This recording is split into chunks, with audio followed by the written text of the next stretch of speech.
guys, welcome back to my YouTube channel. Just wanted to check in to show you sort of progression from the pumpkins. Here, as you can see, they are very flourished. However, the white stuff on the leaves was ant powder mixed with water and vinegar because we had an ant infestation. So that was one of the first downfalls of it. But as you can see, they were sprouting pumpkins. But the more time went on, as you can see by the weather here, you know, it's wet, it's rainy, which means there's more slugs out. I mean, I was spraying them probably twice a day to try and make sure that the slugs weren't getting at them. I got this copper tape all the way around to stop them getting in, and nothing basically worked because it's that humid. Here's Skylar next to him. I just thought I'd show you a cheesy little grin.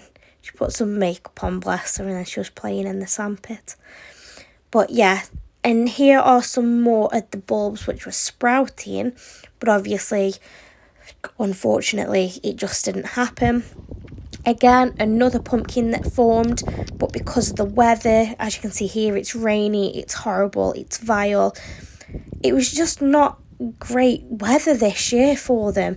I mean, I've tried fertilising them, I've tried food, I've tried all the sprays that you can get. Honestly, I've grown them before, so, you know, it's not like I haven't done it before, but this year, it just, as you can see here, they sort of started wilting towards the end, which is normal, but not at the rate it went. It went from fully flourished to basically nothing, which isn't very good. The leaves kept turning yellow. You saw that one that I just showed you there not long ago, and it was great. It was all well and healthy, and a slug or something that got in it and ate it. I even had cats as well trampling all over them because obviously they're trying to find shelter and everything, places to poo, you know, so on and so forth.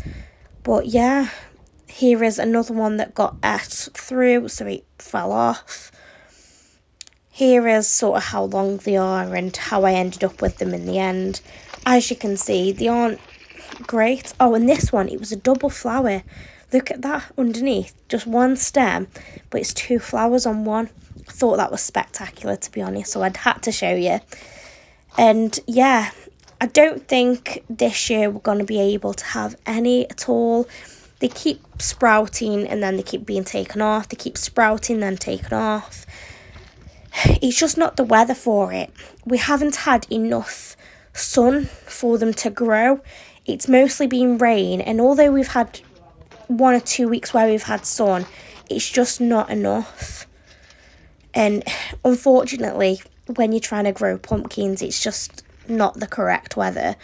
When we went fruit picking not too long ago, the pumpkins hadn't really started flourishing there, so I'm a bit worried about how it's going to be in October when it's time for Halloween. Maybe we'll have shortages again, I'm not too sure. But here's mostly how they are now, which is just bare. So yeah, I don't really know what else to tell you apart from we had an ant problem, a bug problem, slug problem, a lot of rain, barely any sun, and yeah, just your typical English British weather. Here you can see loads of clusters on the ends of them, which is why I kept hoping for something, but nothing ever came. I mean, they're still doing that now, so I will keep them in for as long as possible to see if I get anything. But we're just not having much luck at the moment, and that's understandable with obviously how the weather's been over this past year. But it also makes me think, will it happen again next year? Do you know what I mean? Here was 2 that I've had recently on the ends of them, but they didn't last either. One fell off because I'm assuming the other one was getting more nutrients because it was on the same stem. And then the other one ended up with some sort of bug mark, so it ended up falling off, which is this one, was the one that fell off first. And then that one there on the top was the one with the bug marks on, which I'm showing you in a minute.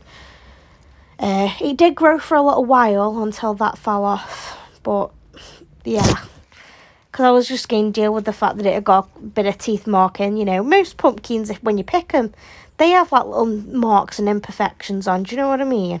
That's not what the issue was, but that was one of the bug sprays that I have been using, but nothing just seemed to be working. That's a tiny one. It hasn't started flowering. That one just fell off, I think. But yeah, we're on death's door at the moment with these pumpkins, and I don't know what else to do. But yeah, I don't think we're going to get any more. They were quite a few ones that I've pulled out, because obviously I don't want sort of Scarlett picking them up. Here's a couple of me plants. That was me bonsai that I'm pointing at there. That there used to be gladioli at the back, but I think it's just overgrown. A couple of weeds in there. Not going to lie, I haven't really bothered with this section much. But you know, working mum, trying to keep the house tidy, doing your shopping and doing everything else, you know. A bit of weeds isn't my biggest worry right now. Here are my gooseberry bush. As you can see, there's a couple of gooseberries on it still, actually. But I haven't had time. There's my conifer sort of tree. I had that when Scarlett was about 1 or 2 from Lidl, and it's now flourishing. And I don't know what that plant is on the end. It's really stumping me and Ben. We've never seen anything like it before, and it does attract a lot of bees. But that's everything, guys. Hope you enjoyed. Bye!